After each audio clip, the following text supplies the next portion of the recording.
So what are some of the red flags that you need to make sure that you're looking out for and you're paying attention to? How can you know if this guy that you're dating is going to end up turning toxic and the relationship is going to turn toxic, or whether it'll lead to a happily ever after? That's what we're going to be talking about today. If you can see how knowing if the relationship will turn toxic can be valuable to you, type yes in the chat right now and let's get started. Hello, my name is Matthew Coast, and today we're going to be talking about 9 toxic red flags that men have that you should avoid at all costs if a man has these. So let's talk about what those are. And so what is a red flag? What does a red flag mean? A red flag means that maybe you guys have different values, or he might not really be ready to be in a relationship with you, or maybe there's a better man who's out there for you. It doesn't necessarily mean that he's a bad guy or any of that kind of stuff. Red flags just mean that you need to pay more attention to whatever's going on. So what are some of the red flags? Let's talk about them right now. Number 1, and I'd say one of the biggest red flags that you should run away from if a guy has a red flag like this, is that he resents women. So if he talks down about women or calls them crazy or talks badly about women in his life or women who used to be in his life, then that is a really big problem, right? So you're looking for past baggage that he's had with other women that maybe he hasn't healed yet. And so what happens if you're not healed is that you start hurting other people around you. And most people are actually like this in our society, unfortunately, is that most people have lots of pain from their past, and they're dragging that into their new dating experiences with new people. And so most people are really just connecting on a superficial level because they have these walls up that are preventing people from actually really connecting with them. And so you want a man, ideally you want a man who has a healthy relationship to women so that he can have a healthy relationship to you. And really what that tends to take is maturity. It takes a guy who heals his past, who looks at his past, who lets go of the pain of his past and realizes that most of us are just out there trying to live our lives and trying to get the best that we can get for ourselves. And most of the time we're hurting other people with the best of intentions. That's what most people are doing in reality. And once you realize that as a guy or as a woman, you can heal and be like, okay, maybe that person just wasn't right for me, or maybe that person was coming from their own pain and that's why they ended up hurting me. So if you're with us right now, say hi in the chat and tell us where in the world you're watching this from. It's cool to see women from all over the world watching these live streams. So number 2, red flag number 2 is that he doesn't have a good relationship with his mother. And so people tend to do one of 2 things. Guys tend to do one of 2 things. They either create the same kind of relationship that they have with their mother with other women in their lives, or they kind of do the opposite, depending on where they came from and what the relationship was like and all that kind of stuff. And so what you want to do is look for the pattern. Look for everything's patterns. We're all living in patterns all the time. And so you want to become an expert at recognizing patterns. And so you want to see what kind of patterns are going on with him. Ask him about his relationship with his mom. How often do they talk? Right? How often do they connect? How often do they see each other? Ask him, how does he talk about his mom and how close are they? Like, what can he tell his mom anything? Like, how is that relationship with him and his mom? Just ask him about it. Ideally, he has a good relationship with his mother, or if she's deceased, he has good memories about her or a good reflection of who she was. That's the ideal scenario. If not, hopefully he's worked out that through other women that he's connected with, because a lot of guys will bring that to other relationships. And so ideally you want to find a guy who has a good relationship to his mother. Number 3, red flag number 3 that you want to watch out for is he talks badly about his exes. And so My suggestion is that you ask men about their former relationships. Ask them how they broke up. How did you break up with your last girlfriend or the last person that you're in a relationship with? And just find out. It's important to find out how he talks about those other women. Like I said before, you need to look for patterns. And so he's going to be in a pattern. He's in a pattern of relationships. We're all that way. And unless he breaks that pattern and changes something up, you're probably a continuation of that pattern to some degree. And so you want to find out what that pattern is before you get into a situation with him. And so you just want to pay attention to what he says. Like, how does he talk about his exes? And so you want to look for things like him calling his exes narcissists, right? Which is objectification. I was actually reading a study 2 days ago about narcissism, and they were saying that only around 1% of the population are narcissists. And so if he thinks that she's a narcissist and he says that about many other women or other women that he's dated, you want to look at that because it could be a projection of him throwing his own stuff onto her or blaming her. Like, here's another one, which is blaming her for all of their problems that they had, or he's the victim in all of the situations. You want to watch for that, because for a lot of women, that can be really appealing because they're like, oh no, I'm not going to be like that. And I'll bring you away from those people and we'll have a great relationship. But what you don't realize is that that's actually a pattern of his. And when he first met those women that he was in a relationship with, I guarantee you it was the same. He was looking back at the past and going, oh, those were the bad people. They were the bad people in the relationship.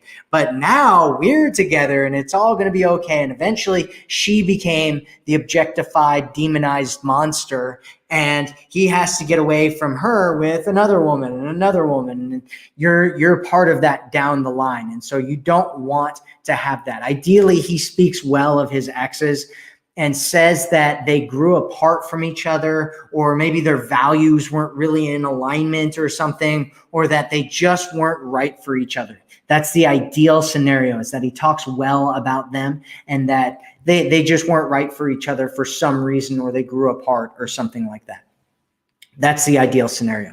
Number 4 is he tries to control you. And so he doesn't care. The way you know about this is he doesn't care about your feelings. He doesn't take your needs into consideration. You have to have the same opinion of him, or you guys start having problems and he blows up, or he's really emotional and he gets upset and angry a lot, and you have to tiptoe around his feelings and you can't say certain things around him or he'll get really mad. So those are the signs that you know that he's really trying to control you in a bad, negative, manipulative way. A man should be a leader, and it's important that men are leaders, especially if you want a masculine man. That's a part of masculinity, is being a leader and leading the relationship. But there's a big difference between that and control or force. And so you want him to be a leader, but not trying to force things or trying to control and manipulate you all the time. And so leaders, real leaders, they take input and better suggestions into account from others when they're leading. The needs and desires of others should have a high priority in his decisions and what he chooses to do, even if he's the leader in your situation. And so you want to look for that, and you want to make sure that he's not trying to overly control you and manipulate you and get upset and do all that kind of stuff, because it's a very, very toxic scenario that you can get into. Number 5 is that he separates you from your friends. And so this is a very, very dangerous scenario. However, there's a few things that you want to think about if a guy does not like your friends. First, is he trying to alienate you from your friends? Is he trying to get you away from them? And if he is, what you want to think about is, do you have healthy, mature friends? Because sometimes a guy he'll be a high quality guy, and he'll meet a woman and he'll be like, oh man, she's around all these toxic people, and he'll try to save her from those people. And that You can talk about that however you want to. However, you want to look at your friends and say, are these healthy people for me to have as friends? And you have to decide whether those are people that you really want to be around or not. And if they aren't healthy, then what you want to do is drop those people, drop your friends and find better ones. But you always want to have better, you always want to have friends. You always want to have a life outside of the relationship to some degree. You don't want to put everything, all your emotional needs onto this guy, because that can be very, very devastating if something ends up going wrong. And in today's day and age, lots of things can go wrong pretty easily. So like I said, if your friends are toxic or immature, get new friends, but you don't want him to isolate you from your friends in the world, because that can be, it can just be not only devastating if something goes wrong, but if he does end up being some kind of manipulator or something, he can really just destroy your world. So is what I'm talking about making sense to you right now? Say yes in the chat if what I'm saying makes sense. If what I'm saying doesn't make sense, go ahead and ask your questions. We're going to get to your questions here at the end. So number 6, toxic red flag number 6 that you want to look out for is that he wants a relationship way too quickly. So let's say that you guys haven't even met yet, and he's trying to get into a relationship with you, or you went on a first date and he's trying to be exclusive with you, or any of that kind of stuff. And you want to think about that for yourself as well, because sometimes we have women doing that here. You don't want to do that. You don't want to get involved in that, right? It takes time. It takes time to really get to know somebody and find out what's going on with them and find out if they're really the right person for you or not. And so you don't want to jump into things too quickly. So let's talk about some things here, right? So you guys haven't met and he wants exclusivity or marriage or traveling around the world with you. I have seen people who have gotten married in a very, very short period of time and it's worked. I have seen that. However, that is a rare case. That is a very rare case. It's far more often that people jump into things really quickly and then have to jump out of them at some point, and they've ruined everything that's going on with you. I call this seagull dating, right? He flies in like a seagull and he's squawking all over the place, making lots of noise, telling you about all these things that he's going to be doing with you. He shits all over the place and then he flies out of your life and you don't even know what just happened. You don't want to do that. No seagull dating. Don't rush into a situation. And if he wants to rush into one, slow him down.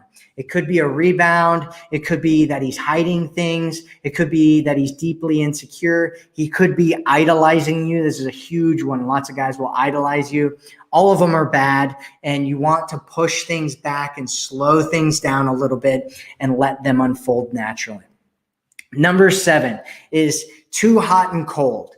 And so he disappears for weeks at a time and then he comes back. It can be normal behavior if a guy disappears for a couple of days or something because he's got a life and he's doing things and he's busy and all that kind of stuff. So that can be very normal behavior, and you want to talk to him about that to make sure that you understand what's normal for him and what's not. And you want to communicate what's normal for you and what's not. And if you guys aren't in alignment, one of you either has to change or you guys have to compromise on it. However, if he disappears for weeks at a time, or sometimes we have women that are like, oh, he'll leave for months at a time and I don't see him. That's a toxic kind of thing for you, because it's going to pull you into it and he's holding on to you and you've got hope with this guy, and you really just need to cut things off with him. Or if he has these huge mood swings with you where he's very angry and then he's very sweet, you want somebody who's going to be consistent. That is the key word, consistency. You want long-term consistency with a guy. So communicate that, like I said, communicate so that you guys know what's normal behavior between the two of you, and what's normal behavior for you and what's normal behavior for him. And if it's outside of that, and if it's big and it's not consistent, then that's a big red flag and you want to take a look at it. Number 8. Is he talks about other women or he tries to make you jealous. So if he talks a lot about other women, that's because he's either seeing other women, he's a player, or maybe he's still stuck on an ex or multiple exes of his, which happens sometimes, right? And if he's trying to make you jealous, that means that he's being manipulative. And you don't want that. I mean, you guys can talk about things from the past, but if he's talking about it all the time, or if he's talking about other women all the time, it's a red flag. And you want to look at it a little bit deeper, because you want a guy who's just going to be with you, who's not constantly looking all over and trying to find other women all the time and, seeing what he can get and all that kind of stuff. You want a guy who's just going to be with you and thinks that you are special and amazing and different, and somebody that he wants to be with in a long-term committed relationship. So sign number 9 is that your friends hate him. And so if you have healthy, mature friends and they hate him, then that is a huge red flag that you need to make sure that you look at. So a lot of times we don't see things because we're in it. So it's kind of the frame, like looking at a picture frame. You don't know what's in the picture frame if you're in it a lot of times until somebody mentions it and they're like, oh, look, there's a duck over there in the corner. And you're like, oh, I didn't even notice there was a duck there, right? And so your friends are looking at it and they're going, whoa, because they're seeing it from the outside and they're going, wait, there might be something wrong here. And I don't like the way that he said that, or I don't like what's going on there. And so you need to have conversations with your friends if they're really worried and concerned about it, and then talk to him. One thing you don't want to do is take what your friends say and just make that definitive and then attack the guy that you're dating. However, you do want to take their input and then talk to him about it and find out what's going on with him and how he thinks about it, and get as much input as you can, and then make a rational and wise decision about it. You don't want to just start attacking, because that's toxic behavior as well. And so don't do that. So people outside can usually see better than a lot of times you might be able to. And so that's what and so what do you do if there are red flags? We've gone over the 9 red flags. I'll go back over them here in a minute. But what do you do if you have one of these red flags? What can you do and what should you do? Well, if it's really extreme and it's a pattern and it's there and it's glaringly obvious, you should walk away from it. So don't try to fix him. A lot of times we get women and they're like, oh, this man's a narcissist and he's manipulating me and he's doing all these things and he doesn't care about me and he doesn't put my needs into consideration. How do I get him to fall in love and do what I want him to do and all that kind of stuff? First, if you're with a guy who's got a whole bunch of toxic things and you know that it's really toxic, you need to get into a relationship with somebody who's healthy. That's the ideal scenario. It's not, the ideal scenario isn't I've gotten attached to this guy. And in the industry, we call that one-itis, right? One as in one person, itis as in a disease. And it's like, I've got this one person and they're not really the right person for me. Our values aren't aligned, or, they're toxic or whatever. How do I make him be the right man for me? Which is also, it's a low value pattern. That's a low value pattern that you can be in, is trying to manipulate and change a guy. And what that usually results in is pain.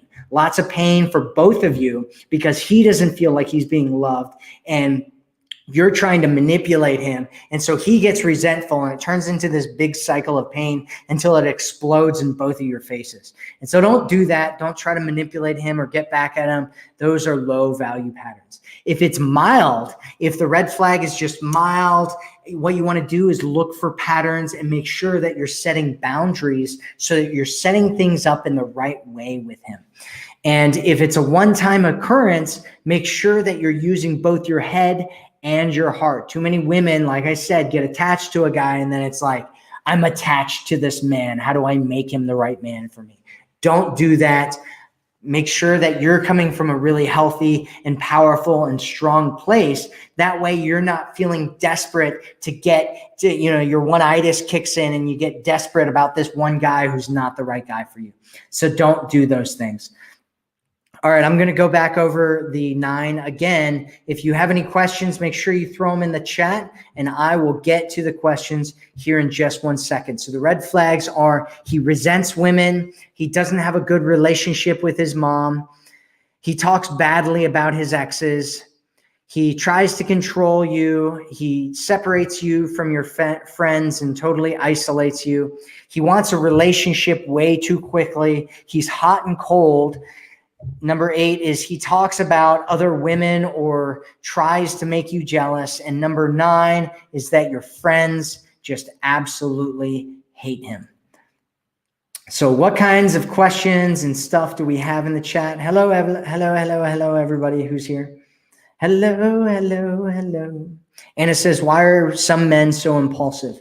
Well, it depends on what you're talking about with impulsive. Give us an example there, Anna, and I will talk about that. Got lots of yeses. Yeses. Yes.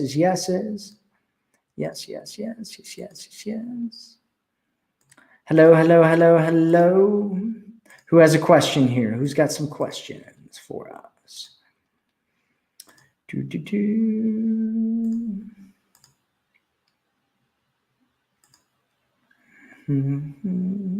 Connie says, we love you. Thank you so much for what you do. Well, I love you too, Connie. So thanks for being here. You're awesome.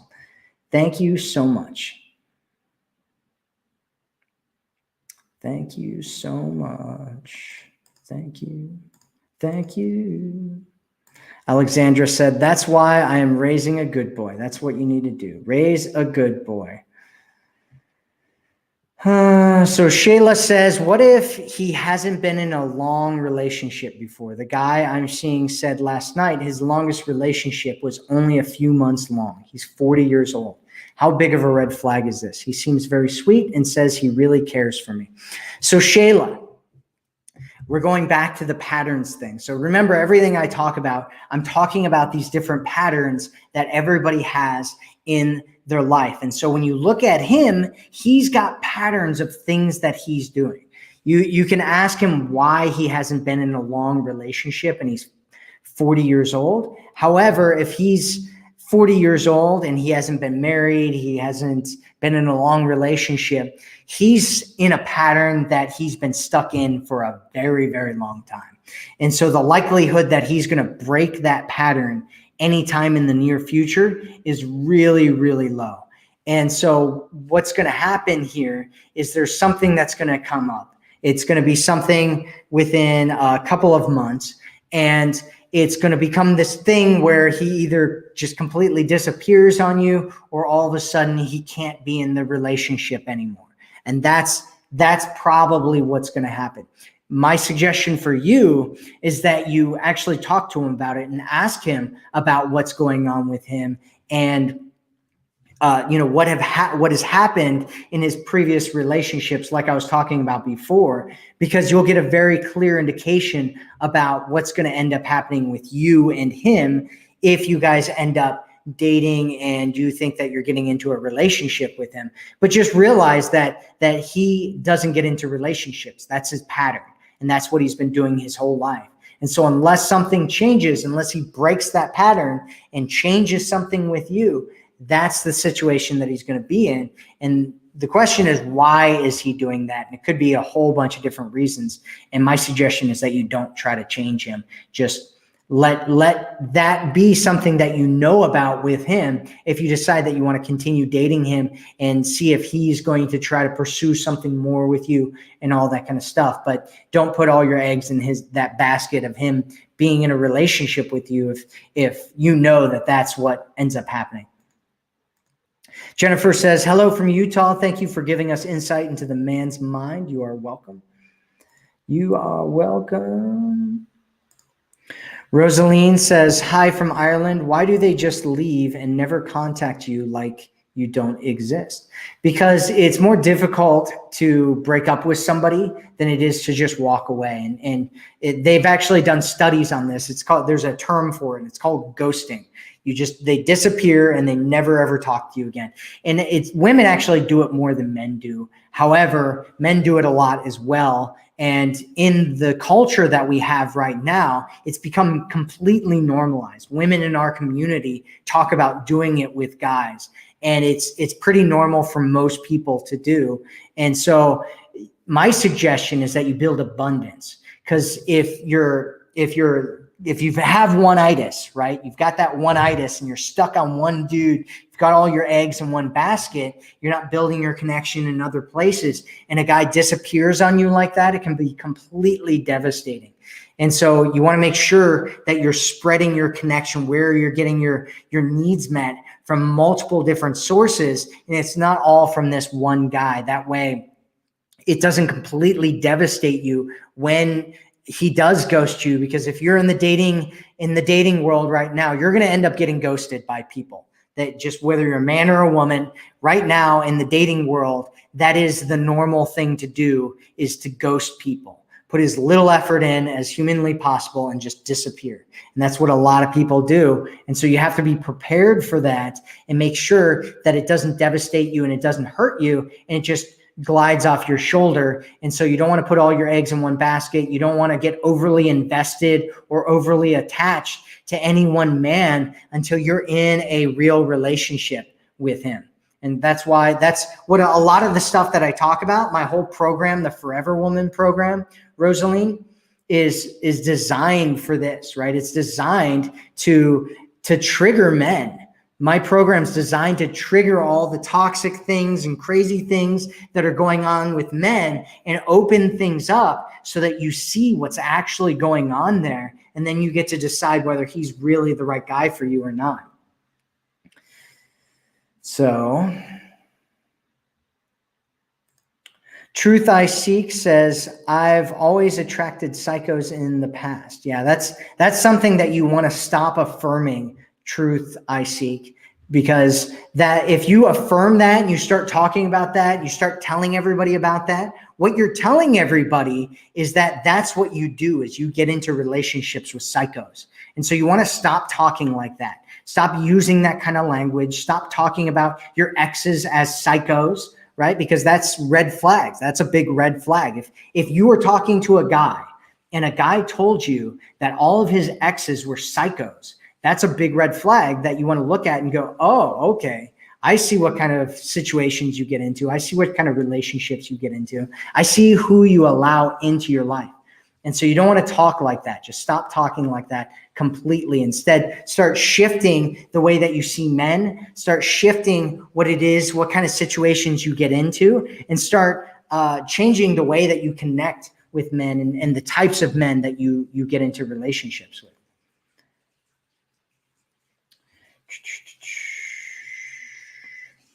Felicia says, hello, Matt. Felicia from Massachusetts. Yes, we can avoid many heartaches just by paying attention to the signals. It's so true. So true. Mameki says, hello, I have so many questions. I don't know where to start. Well, the first place is just start with whatever first question you have. NF says, I've had to reevaluate who my friends are, sadly.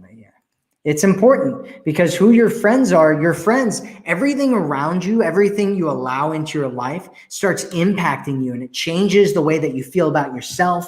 It changes the way that you feel about others. Their stories and their issues and, their hopes and their aspirations all get absorbed by you, consciously and subconsciously. And you want to be very, very careful about who you allow into your life and who you allow around you.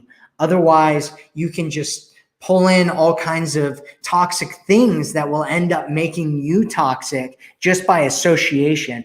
It's like, if you put an apple with a bunch of other apples and that apple is bad, it'll turn all the other apples bad, right? One bad apple can destroy an entire bunch, and one bad friend can completely destroy your life. So make sure that you only have good people in your life, people that inspire you, people that you respect, people who are mature, who are either they're either where you're trying to be at, they're where you are and trying to be at somewhere more, or they're working really hard to be where you are. Those are the only kinds of friends that you want.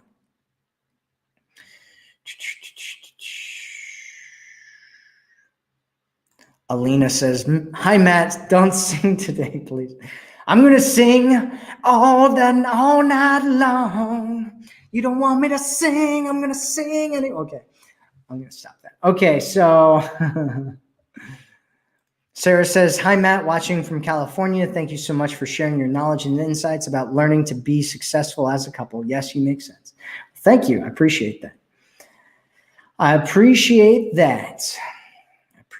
that.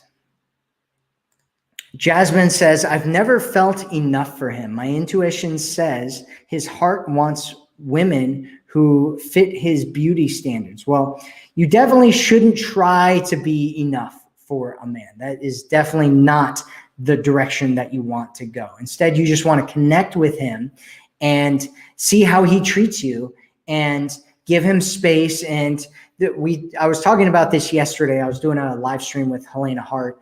And one of the things that I was talking about was perception, right? How much a guy values you and perception. And one of the ways of doing it is changing the way that he sees you. But there are beauty standards, right, that men have where he looks at a woman and you're either his type or you're not his type. However, there are other things that are going on there as well that might make him push that aside and decide to date you and go for you, even if you're not in his typical beauty standards. And that is emotional connection. If you create a strong, really powerful emotional connection with the man, he might let go of those beauty standards for you and decide that he doesn't care about it because his connection with you is so great and he likes you so much. And so I wouldn't focus on that and just, be aware though. Be aware of what's going on there. Alexandra says, oh man, I had that type of man. He was jumping into things so fast. And if nothing was like he wanted, his reactions were abrupt as well. Yeah, you don't want that for sure. Don't want that. Ashley says, how soon is too soon for exclusivity? Well, there's no technically too soon for it. However, there's kind of late, right? And so I think you're asking this because I said before that you don't want to pressure a guy too soon for exclusivity.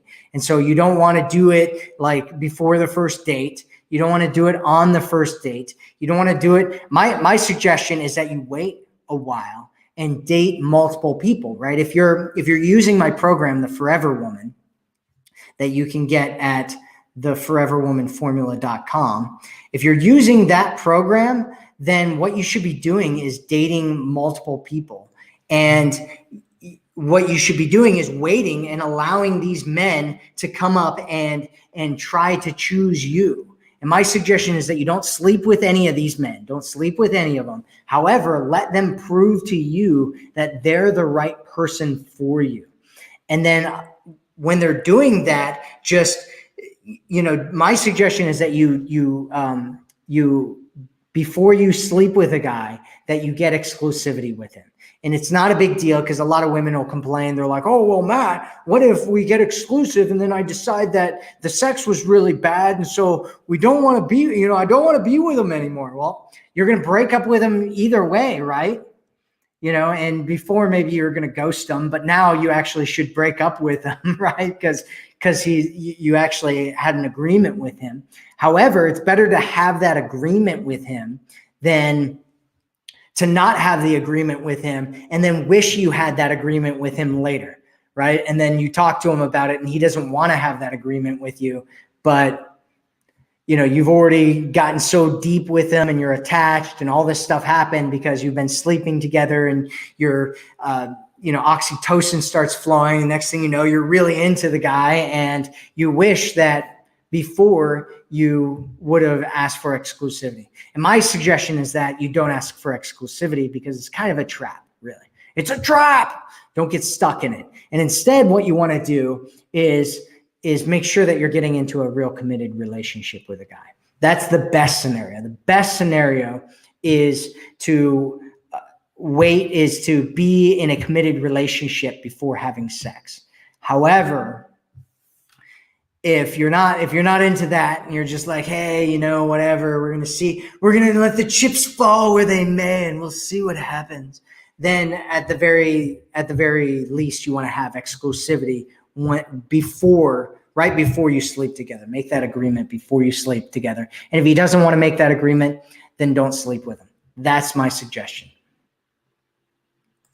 Samantha says, I've been seeing this guy for almost a month. He's very cute, sensitive, and treats me good overall. But my problem is he keeps grabbing to my stuff we've already talked about. Being quiet makes him, I think, nervous, and he's a little immature, and it annoys the crap out of me. Should I cut my losses, or should I try some more to make it work? Well, you're the only one who can make that decision, Samantha. I know you're kind of putting that responsibility onto us. Like, should we do, tell me what I should be doing in this situation.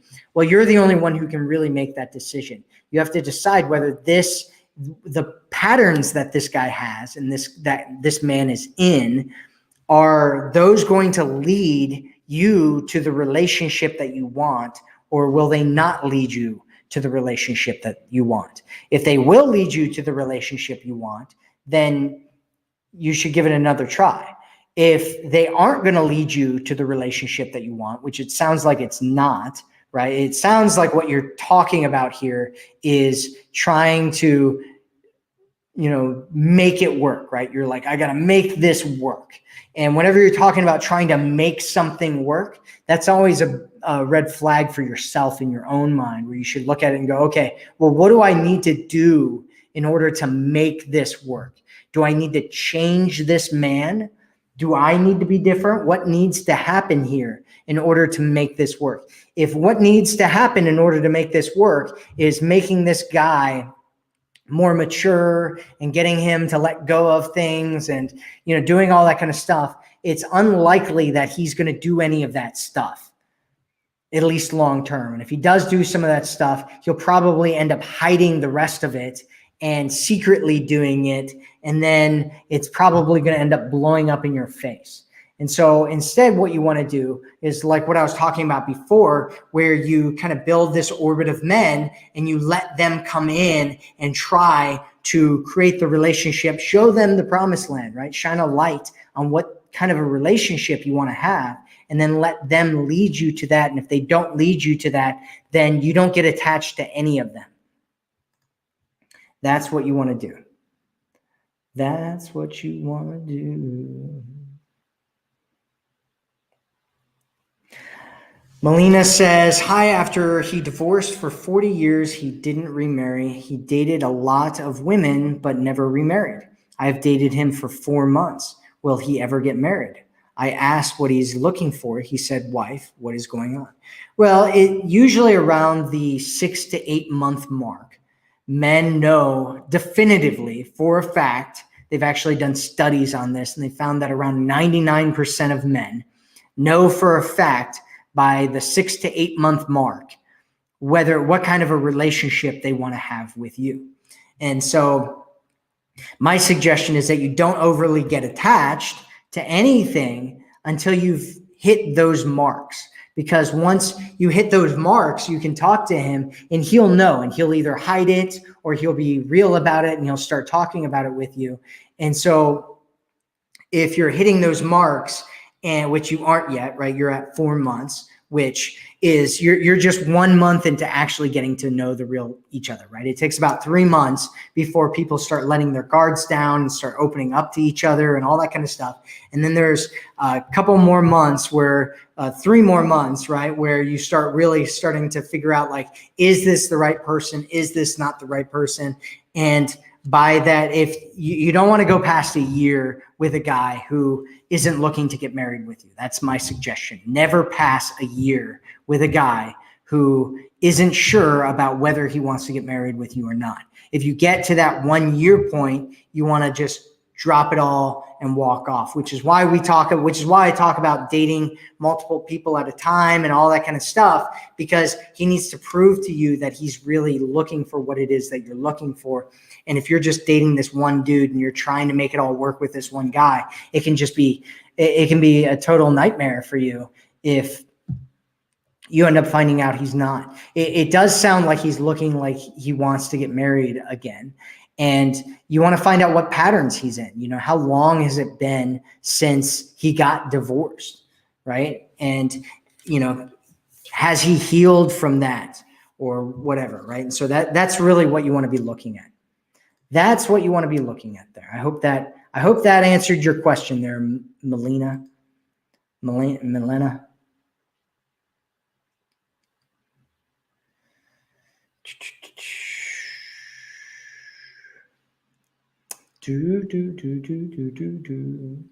Let's see.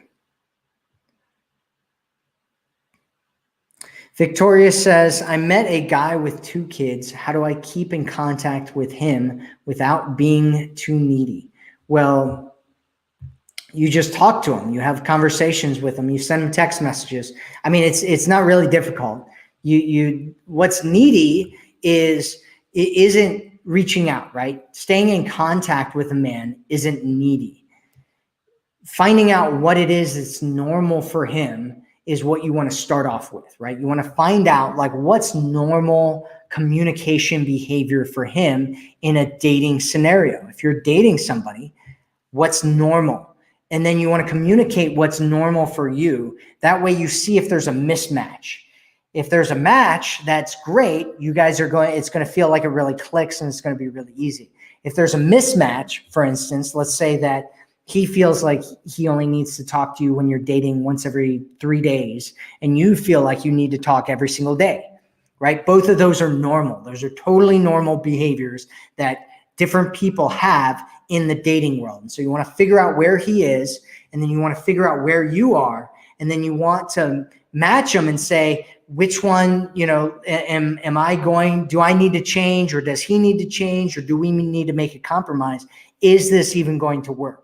Because the amount that you communicate with them or stay in contact with them has absolutely nothing to do with neediness at all. What you say when you're reaching out to them, that's where it's either needy or not needy. And if you're saying a bunch of crazy things like trying to convince him to give you compliments, you're baiting him for compliments, or you're trying to get him to say certain things, or you're trying to force him to be connected with you when you can tell he's not really into it right then, that's what comes off as needy, not being in connection with somebody. And so you just need to communicate. Make sure you're both on the same page about it, and make sure that you're talking with each other so that you're not overly investing, so that you're not chasing him, so that you're not doing all the work and missing the red flag of him not really being that into you. That's what you want to do there.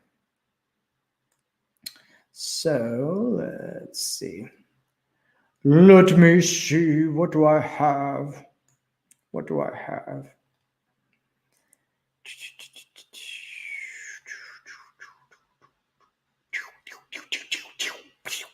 This is my gun, my space gun stuff. My space gun stuff.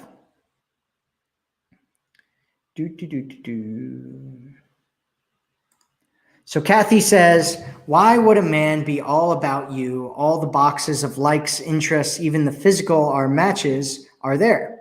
He has admitted it prior, but then back out. Hates his exes, though, and bounces between women last year. Is there anything that can be done?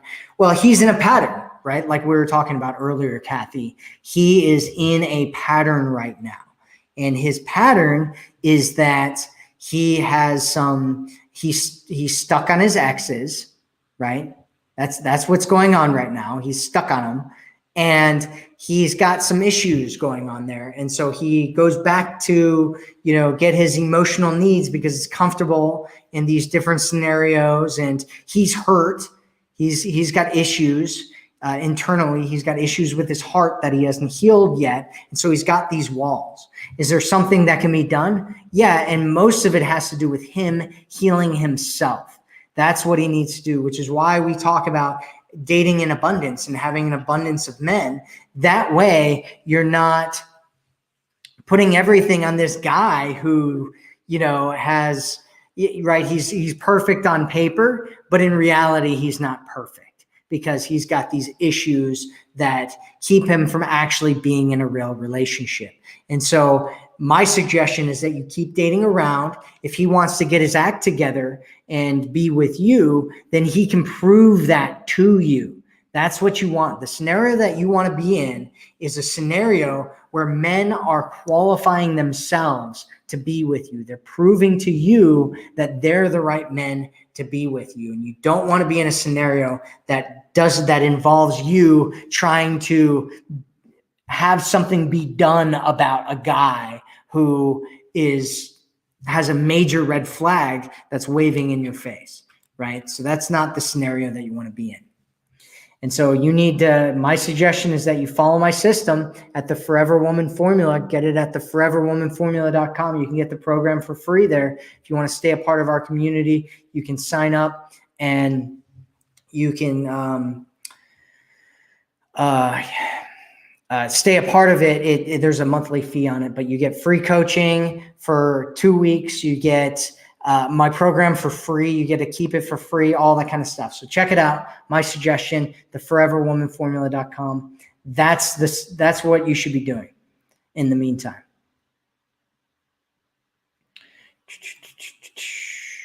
Yvonne says, how can you set boundaries when you have a relationship that hasn't had really good ones, live in separate cities 2 hours apart? I'd like him calling more often, never less than once a week.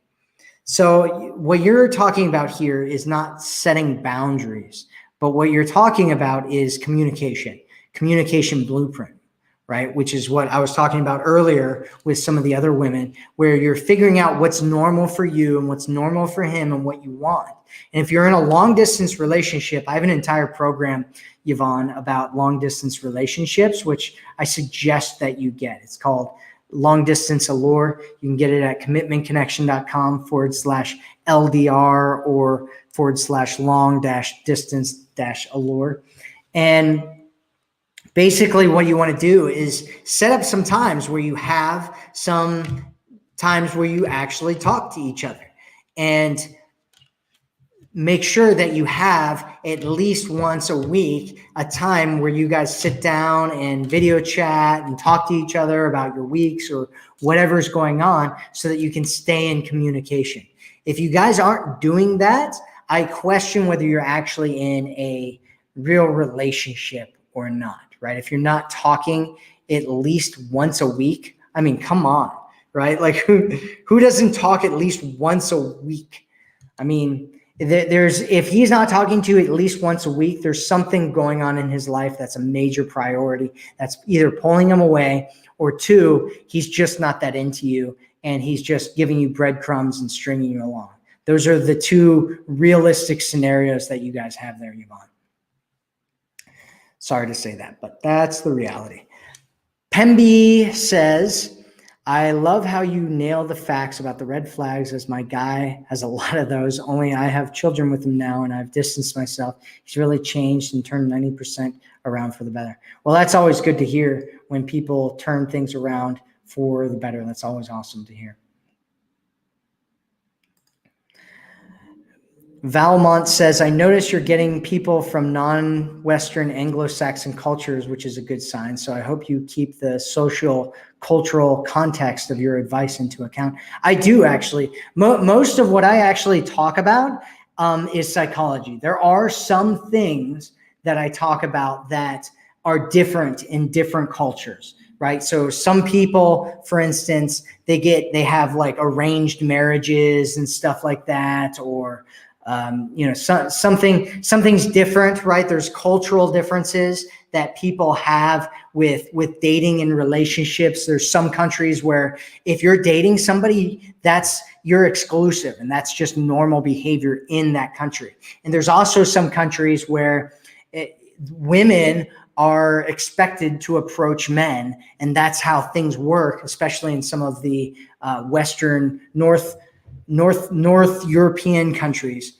like that. So, I mean, there are some differences, but most of what I talk about is actually psychology and things that work in regardless of where you are, what country you're in, and all that kind of stuff. And that's the bulk of what I talk about. And so those are the things that you really want to pay attention to if you're in a non-Western culture.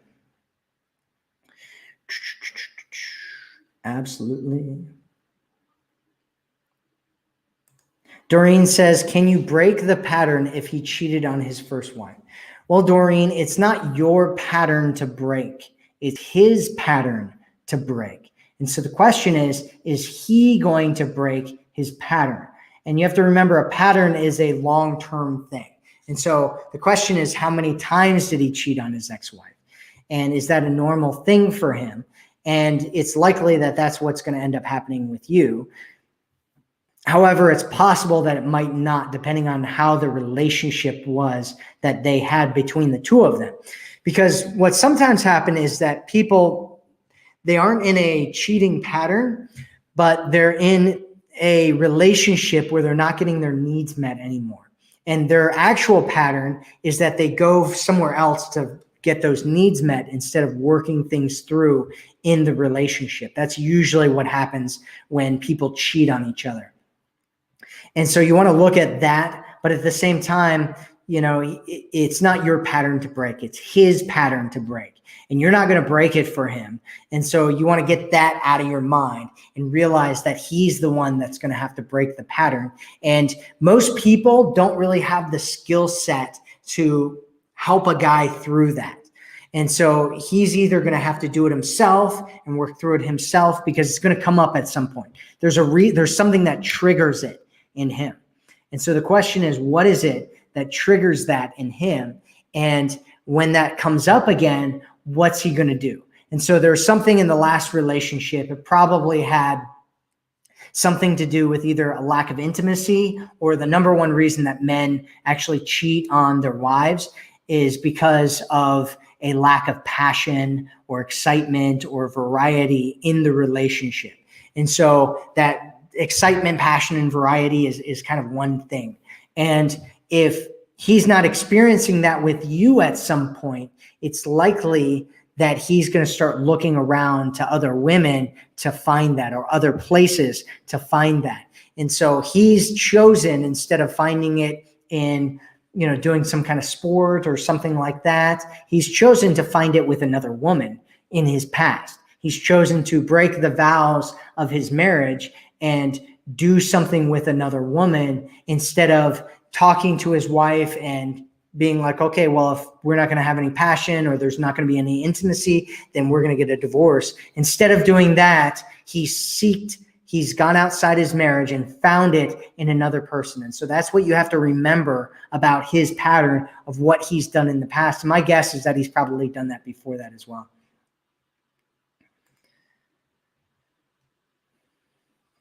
Stelly says, would you date someone who hid his background or criminal background? Well, it depends on what his criminal background was, right? So most people are not going to want to tell somebody if they have some kind of crazy criminal background. I think that's understandable for everybody. So the real question is, what is his criminal background, right? What is it? What happened? And what's going on there?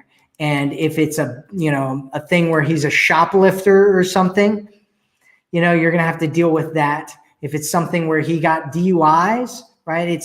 You're going to have to deal with whatever it is. And so you want to find out whatever it is. Is it something that involves violence? Is it something that involves, what does it involve? You want to find out what that is, and that can give you a better determination about whether you would want to date somebody who had that kind of a background or not. There's a lot of people that have backgrounds of stuff that aren't a big deal at all in their criminal backgrounds, but it's just one of those things that they did when they were a kid, and so they don't really talk about it. It's embarrassing to them, so they don't really want to mention it. It happened, 15, 20 years ago, and they've changed completely since then, and so they don't really feel a need to talk about it.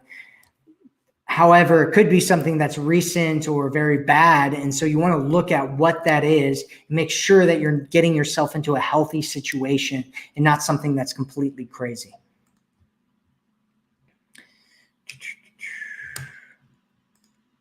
Cynthia says, neither one of us broke up. We just stopped reaching out to each other after he pulled away. What are the odds of him reaching out to me? It's been 13 days of no contact on my part. Well, you can always reach out to him. My suggestion is that you do. Reach out to him, right? There's no law against reaching out to a guy.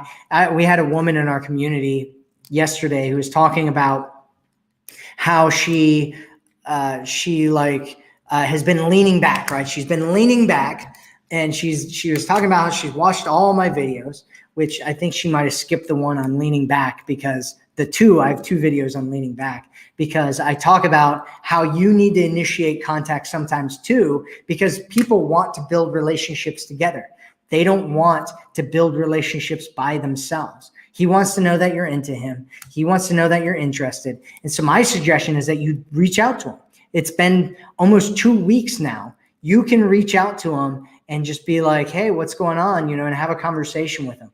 If you want a specific text message about how to reach out to him, I give you one in the Forever Woman. Go to theforeverwomanformula.com. I talk about a text message. It's called the forward text message there. It's all about how to reconnect with a guy that pulled away from you, and you both pulled away, right? And so this happens all the time. It's happened with clients of mine where they're like, oh, he pulled away and he ghosted me and I haven't talked to him. And I'm like, well, have you reached out to him? And they're like, no. And I'm like, well, how do you know that he doesn't think that you pulled away and ghosted on him, right?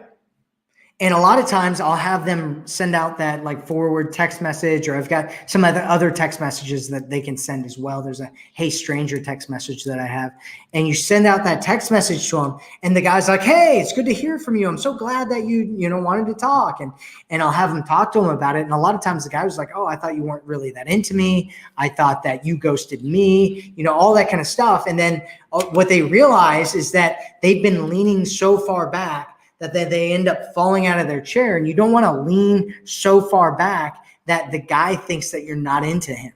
You want to make sure that he knows that you're interested in him. And so if he has been the one initiating contact all the time, you can initiate contact too. It's not a big deal. It's not against the rules. It doesn't mean that you're in your masculine. It doesn't mean that you're chasing him. None of those things are true. You're only chasing him if you're constantly the only one who's reaching out and initiating and setting up all the dates and doing everything. Then you're chasing him. It's not being in your masculine if you reach out to him. The only time you're being in your masculine is if you're trying to get him to do something. You have some kind of goal that you're trying to accomplish with him. You're trying to make something happen. Then you're in your masculine. If you're just reaching out and connecting, you can do that at any point in time. And so my suggestion is that you don't worry about it, and that you actually reach out to him and start a conversation with him. I hope that helps you, Cynthia. I hope that helps you.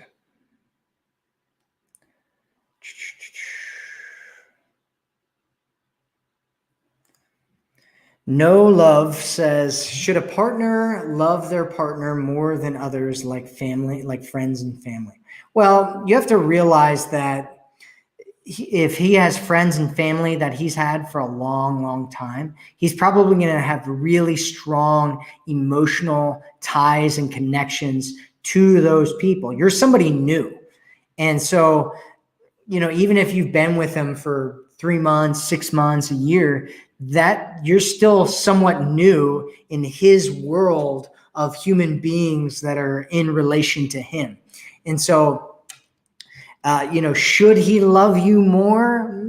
What does that even mean, really? What do you mean by that? Should he be more in love with you? Sure. Hopefully he's not in love with his family members and friends, right? Should he, care for you more than he cares for them? It kind of depends on what's needed and what that means. And so you'd have to tell us more, No Love, about what you're talking about and what the scenario is and why you're concerned about this, for us to really know how to help you in this scenario. However, just remember that there are other people in his life. And if you're getting jealous because he cares more about them or he's doing things for them that he doesn't do for you, this is a good time to reach out to him and talk to him about it and have a conversation about it and just let him know how you feel, not with the goal of trying to make something happen or creating expectations around it and trying to force him to do certain things, but instead just communicating with him and just letting him know how you feel, because a lot of times guys will hear that and they will feel like they want to do something different. And so just connect with him and just let him know how you're feeling and what's going on with you. All right, so that's it, everybody. Thank you so much for being here today. I hope that all of your questions have been answered and you can you feel like this was a really valuable experience for you. Thank you so much for being here. I was like reading something else while I was talking, so I was a little distracted. But thanks so much for being here. If you don't have the Forever Woman program yet, check it out, theforeverwomanformula.com. Thank you so much. It's an honor for me to be here and for me to be on your journey and for you to allow me to be a part of helping you get into the relationship that you've always wanted. Make sure you go check out theforeverwomanformula.com. Thank you so much for being here. I'll speak with you again soon. And always remember, you are worth it. Have a good night, everyone.